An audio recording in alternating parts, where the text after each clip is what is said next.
Di negeri yang memuliakan makam leluhur, di mana raja-raja besar dimakamkan dengan upacara megah, ada satu raja yang makamnya tidak pernah ditemukan sampai hari ini. Namanya Sri Baduga Maharaja, raja terbesar kerajaan Sunda Pajajaran yang bertahta antara tahun 1442 sampai 1521. Di bawah pemerintahannya, Pajajaran mencapai puncak kejayaan. Istananya di Pakuan, sekarang kota Bogor, menjadi pusat perdagangan dan kebudayaan yang disegani. Semua itu tercatat di prasasti batu tulis, batu yang masih berdiri sampai hari ini. Anaknya sendiri, Surawisesa, menulis jasa-jasa Sri Baduga. Tapi ada satu yang tidak ditulis, wafatnya.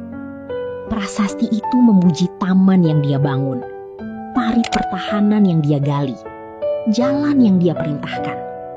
Tapi kapan dia wafat? Di mana? Bagaimana? Jadi, kemana Sri Baduga menghilang? Ada 3 versi yang bertahan dalam ingatan orang Sunda. Pertama, dia tidak mati. Dia moksa.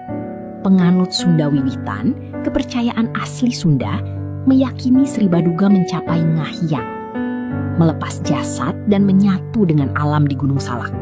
Raja tidak wafat, dia berubah wujud. Kedua, dan ini paling kontroversial, sejarahnya dihapus. Ketika Kesultanan Banten dan Cirebon menaklukkan Pajajaran, para penulis kronik Muslim mencatat kemenangan itu. Tapi nama Sri Baduga tidak muncul, tidak sebagai musuh yang gugur. Dan ada satu versi lagi yang paling liar.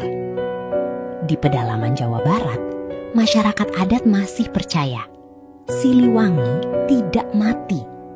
Dia berubah menjadi maung, harimau putih penjaga hutan. Sampai sekarang ada ritual sasajen kamaung, persembahan ke harimau, sebagai penghormatan kepada Eyang Siliwangi. Tapi ini yang paling membingungkan para sejarawan. Meskipun tidak ada makam, ritual untuk Siliwangi masih dijalankan sampai hari ini. Setiap tahun, masyarakat adat Sunda Wiwitan dan komunitas Baduy menggelar seren tahun, upacara panen yang juga ditujukan untuk menghormati Eyang Siliwangi. Mereka tidak berdoa di makam. Mereka berdoa di gunung, di sungai, di hutan. Di Kampung Naga, desa adat di Tasikmalaya, nama Siliwangi disebut dalam doa-doa leluhur. Bukan sebagai mitos, tapi sebagai eyang, leluhur yang nyata. Prasasti tidak mencatat tentang wafatnya, tapi ingatan orang Sunda menolak melupakannya. Dia hilang dari sejarah tertulis, tapi tetap hidup dalam doa. Prabu Siliwangi adalah bukti bahwa di tanah ini sejarah tidak selalu berakhir dengan makam. Menurutmu, Siliwangi itu moksa atau memang sengaja dihapus? Komen di bawah.